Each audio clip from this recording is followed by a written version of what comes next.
ముఖ్యమంత్రి రేవంత్ రెడ్డితో భేటీ అయితే రాజకీయ పార్టీ మారినట్లుగా ప్రచారం చేశారని ఎమ్మెల్యే బండ్ల కృష్ణమోహన్ విచారం వ్యక్తం చేశారు. బీఆర్ఎస్ పార్టీలోనే కొనసాగుతున్నానని తెలిపారు. రాజకీయ నాయకుల ఫిర్యాదుతో స్పీకర్ నోటీస్ ఇస్తే తక్షణమే స్పీకర్కు సమాధానం ఇచ్చానని ఎమ్మెల్యే బండ్ల కృష్ణమోహన్ తెలిపారు. స్పీకర్ ఆఫీస్కి వెళ్ళి నోటీసులు రావడం జరిగింది.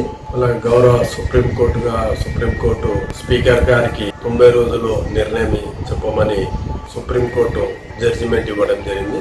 మళ్ళీ ఈ రోజు ఆ జడ్జిమెంట్ కి అనుగుణంగా గౌరవ స్పీకర్ గారు మాకు కూడా ఆ టైం ఇస్తూ మీకు నోటీస్ ఇవ్వడం లేదు. దానికి జవాబు కూడా మేము వితిన్ టైం లోపలనే నాకు ఇచ్చిన టైం లోపలనే నేను జవాబు కూడా ఇవ్వడం. జవాబు సారాంశం ఏమంటే, మీరు అందరూ కూడా నన్ను పార్టీ మారినారు అంటున్నారు. పార్టీ అనేది మారలేదు. గౌరవ ముఖ్యమంత్రి గారిని కలిసిన మాట వాస్తవమే.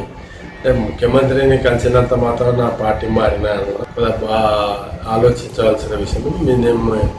గతంలో కూడా ఏ రోజు కూడా నేను టీఆర్ఎస్ పార్టీలో ఉండాలని చెప్పిన, ఈ రోజు కూడా అదే చెప్తున్నా మీకు.